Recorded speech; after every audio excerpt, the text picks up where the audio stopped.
Yeah, okay. Can everyone hear me all right? Okay, cool. When I hear the word muse, I cringe.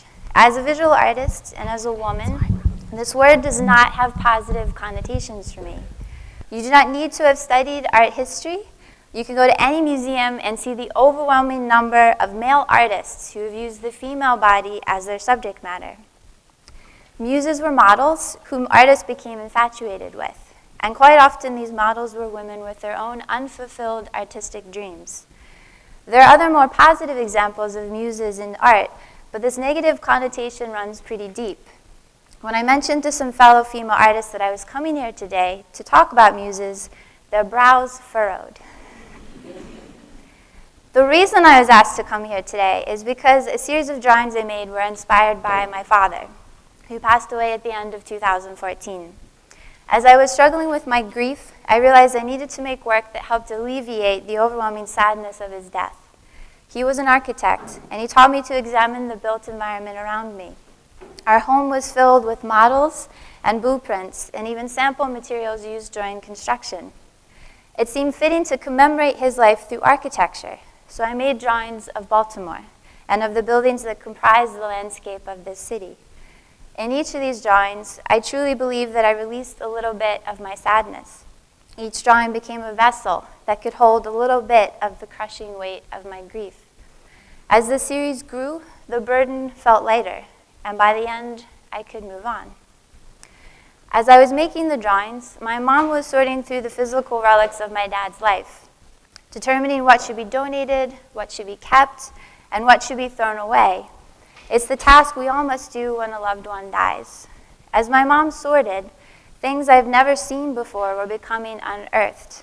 Old art from high school and college had been saved in a portfolio and tucked into the corner of the garage. I looked through some of the drawings that were made during those years, the time before he made drawings that were all lines and measurements, and I realized that I draw the way my father drew, tight and meticulous, with a sincere interest in representing the truth of what a thing is.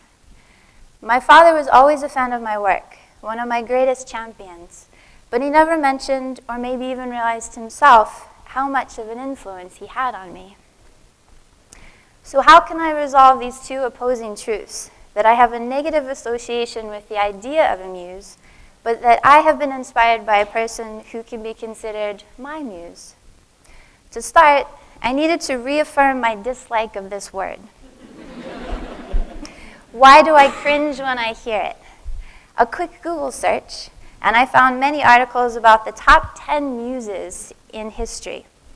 These lists include women like Victorine Meurent and Dora Maar, artists who were known in history mostly for their relationships with male painters and not for their own artistic endeavors. Meurent posed for two of the most famous Manet paintings, Olympia and the Luncheon on the Grass. In these paintings, she is nude, and her gaze towards the viewer is not submissive. During the time these works were made, nudity was acceptable only if it was depicting mythical goddesses and heroines. Meurent was depicted as a modern woman, and so the imagery was highly scandalous, leaving Meurent to be labeled a prostitute. Meurent's own paintings were accepted into salon shows at the time, and on one occasion, her painting was accepted and Manet's was not. But this false reputation would persist and dampen her achievements. In the biographies of Manet, she is described as a drunken whore. After her death, her remaining possessions were burned on a bonfire, and today only one known painting of hers remains. Dora Maar was a surrealist photographer, painter, and poet. Through mutual artist friends, she met Pablo Picasso. It is said that she met Picasso during a difficult time in his life, both professionally and personally, and that her presence reinvigorated him. They met right before World War II, and Maar is credited with persuading the formerly apolitical Picasso to become anti-fascist. When he painted Guernica, one of the most powerful anti-war paintings in history that depicts the bombing of the Spanish town of Guernica, Maar was tasked to document its creation through photography. To many, though, she is simply known as Picasso's lover and the model for the Weeping Woman series. Picasso and Mara's romantic relationship was not positive. Picasso's granddaughter, Marina,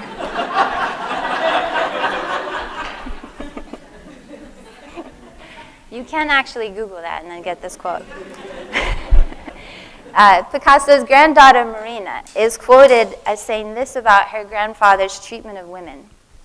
He submitted them to his animal sexuality, tamed them, bewitched them, ingested them, and crushed them onto his canvas.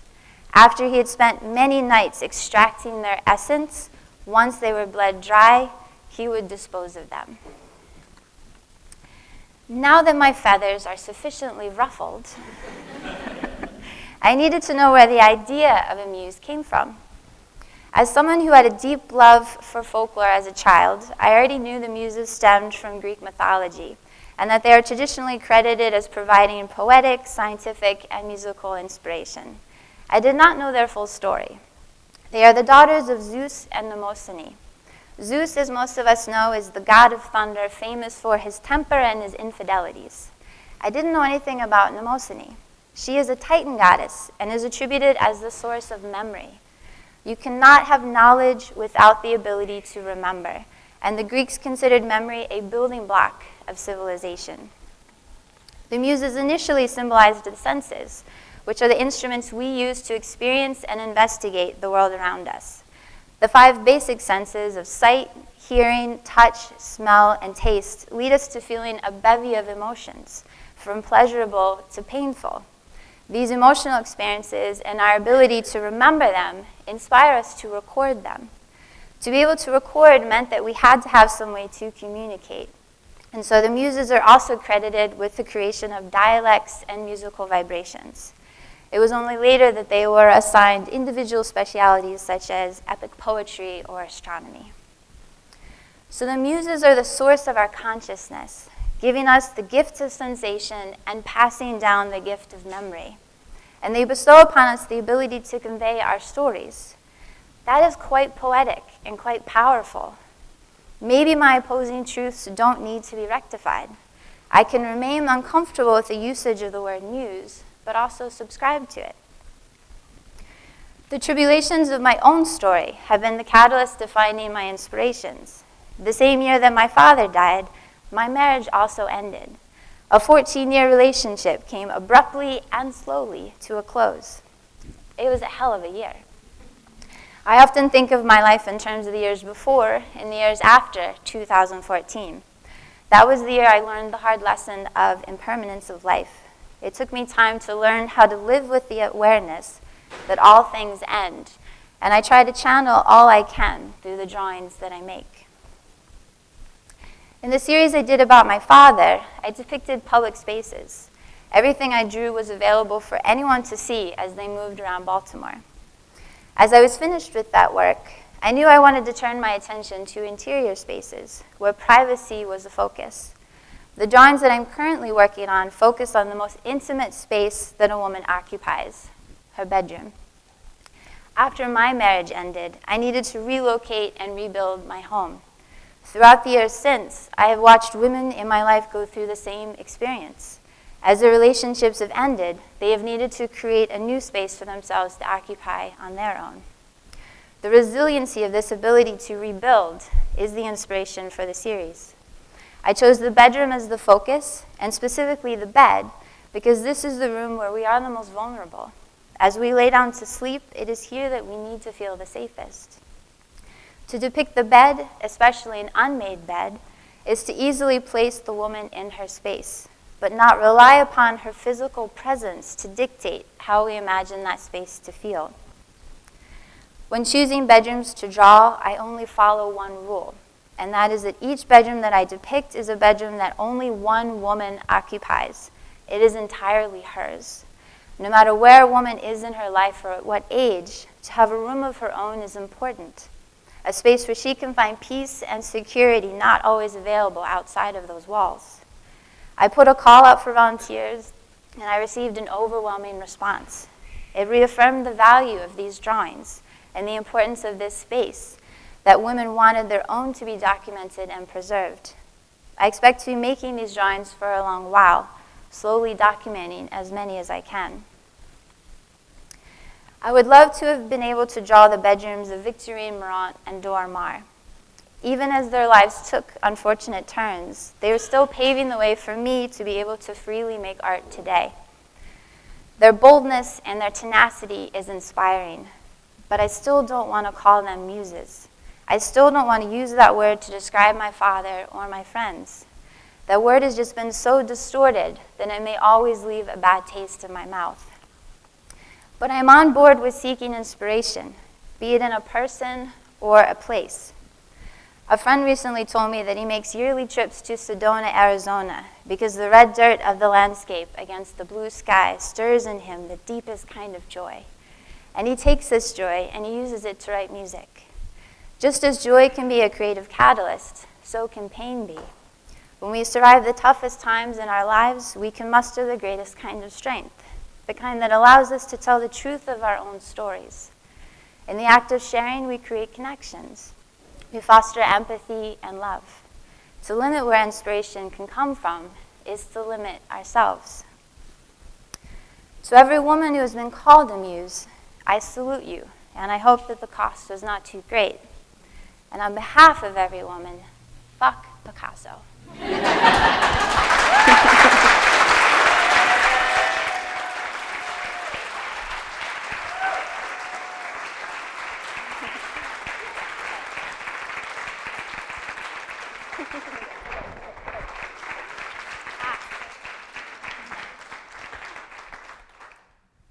Thanks, Erin.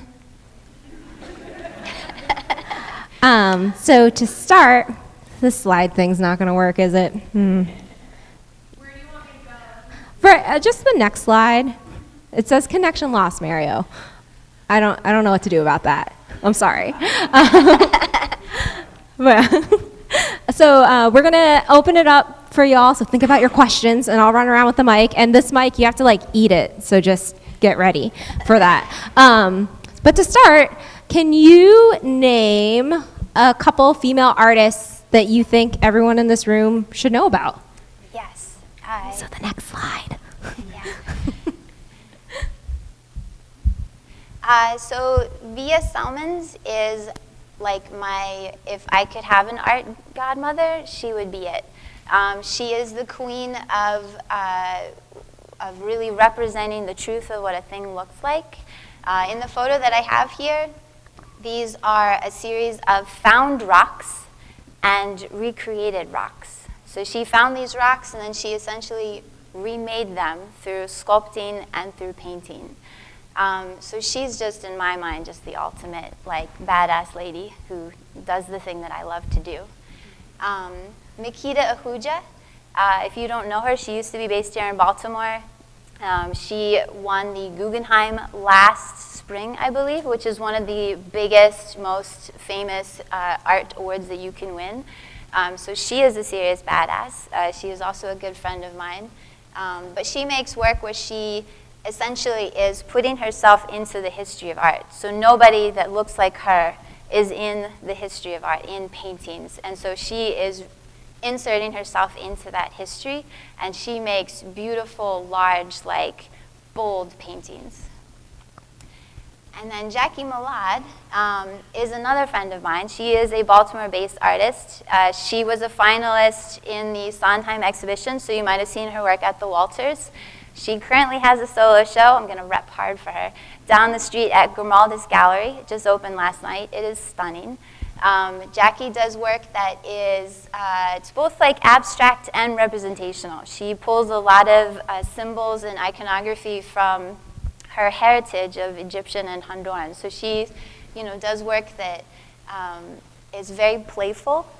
We did a series, or it's a small, tiny series together where we sort of combined our two artistic styles, and it was a lot of fun. But you should know all of these women. So you all have homework. Who has a question? I can ask another question. So how did you start as an artist? I think it was the thing that I did because I got sent to my room a lot. And so, I didn't have a TV, I didn't have a phone, I didn't have an iPad, so I had to just occupy my time.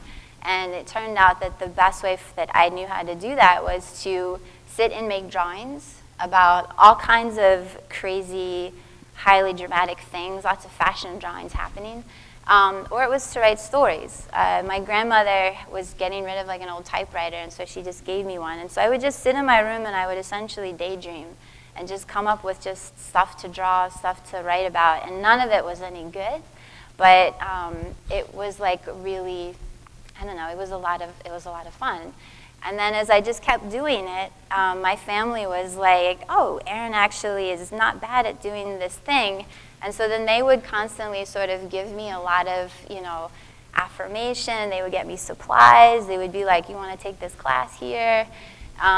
But I remember the most impactful experience I had as a kid that I still bring with me today every time I'm like, can I do this thing? Is when I was 10, and my grandmother asked me if I wanted to do face painting at a church festival or something, and I was like, I'm 10. Can I do that? Is that a thing I can do? And she was like, yes. And so I prepared a book of different things I could paint on your face, and I practiced, and I had my little book, and I painted so many faces that day, and I made money.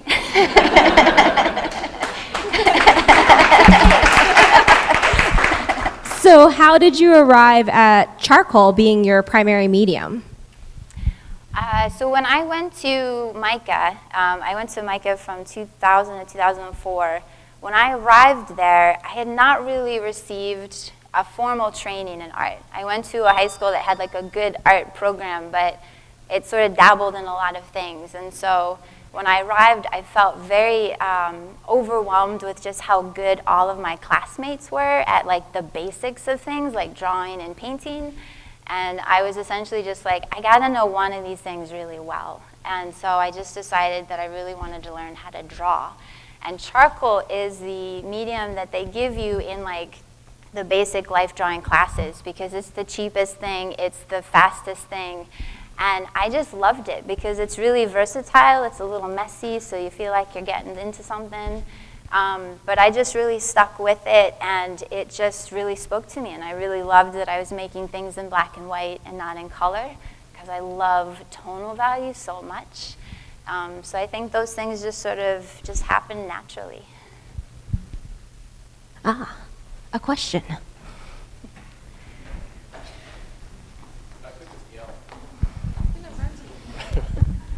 Hi.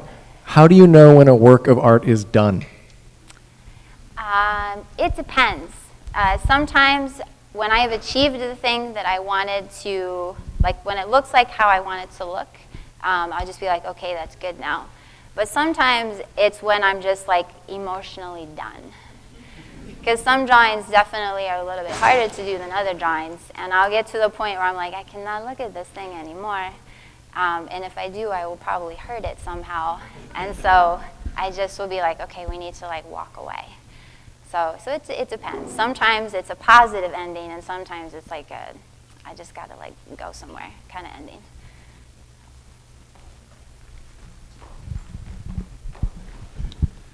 So I'm curious, as far as you've got multiple subject matter, and certainly the series on the bedrooms is really arresting. Do you apply the same process to every subject, or do you bring something new and something different to your process as you approach it? I think that a little bit of both. So my process is pretty set. I take photos and I work from reference photos. And so for the architecture series, I could just be wandering around, nobody's paying attention to me, just taking a lot of pictures. And then just going home and deciding which one of those pictures looks really good. And then if I didn't quite get it, I could easily go back and I could just try again. Or if I wanted this sunny sky versus that gray sky. With the bedroom series, I'm in someone else's space. And that's been a really interesting experience to navigate because everyone has been incredibly welcoming. but I'm still hanging out in someone's bedroom. And sometimes I know them really well, and sometimes I don't. I've never been in the space before. With all of the drawings I did of Baltimore, like those are things that I saw all the time. I passed by them, I had experiences, around them. But these were rooms that I'd never been in before. I didn't know what they looked like. And so I feel like I needed to adopt like a whole new set of skills and think more like a photographer and just try to capture, like the best composition and angle possible, like as quickly as possible. Because like I couldn't go back. I couldn't, and a lot of times I am sort of like at whatever schedule is best for that person, even if the light is not quite how I would want it to be. So in that case, yeah, it's just been a difference of like access and also making sure that I represent this space as truthfully as possible. Like I don't want to like change anything. I'm not gonna like, I will unmake a bed. That's about as far as I go, because everyone makes their bed, because they're like, my mom would be really angry if I didn't make my bed before you came here today. And a lot of times I'm like, can I just like undo what you just did? But I want to, represent the space, and I want to be truthful about what's there, but I also want to make a drawing that looks really good. And so like those two things, I'm constantly kind of like trying to juggle. But so far it's worked, I think, pretty well. But it is definitely something that I think about.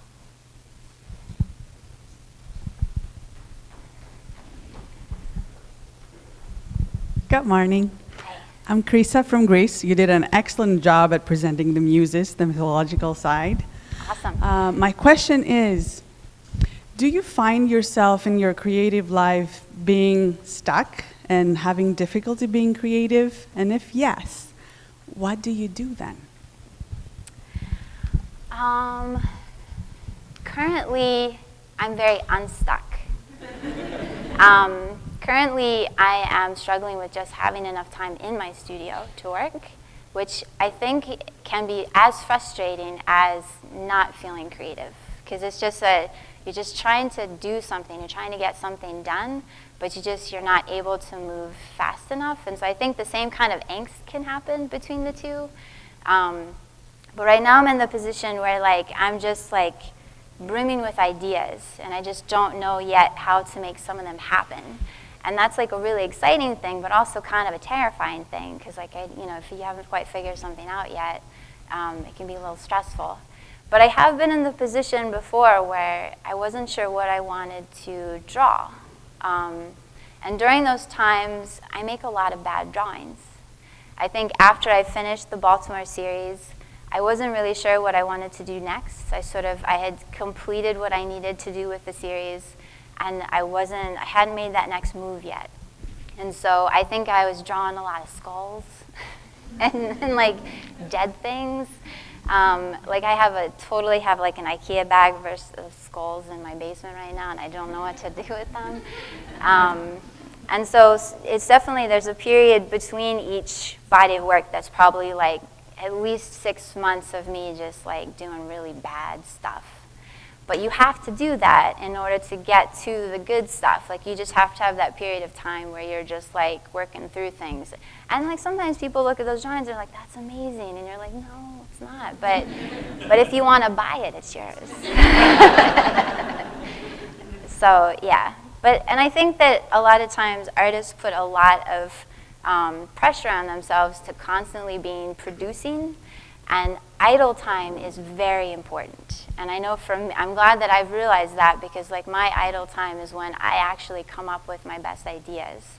And that idle time can be anything from like I'm spending a lot of time doing a lot of reading, watching movies, and I'm not talking like fancy art movies, like I'm talking like my boyfriend made me go see John Wick. All of these things, like you are constantly taking in, all kinds of visual stimulation or emotional stimulation based on what's going on in the news. And all of these things, like your brain is constantly processing them when you're not aware of it. And so you need to be just like chill, sitting in a chair, relaxing, so that your brain can like let all those things sort of pop up to the surface so that you can pay attention. So we have time for one more question. Woo, fast hand right here.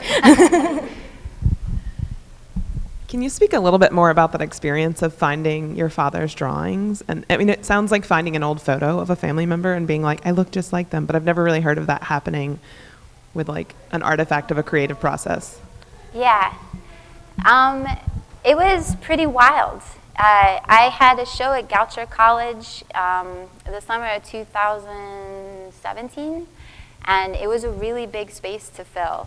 And I could have gone into like crazy production mode and just like, cranked out a lot of drawings, but I took advantage of having that much space and that I had the drawings that I did, and then I set up a little museum of artifacts from my dad's life.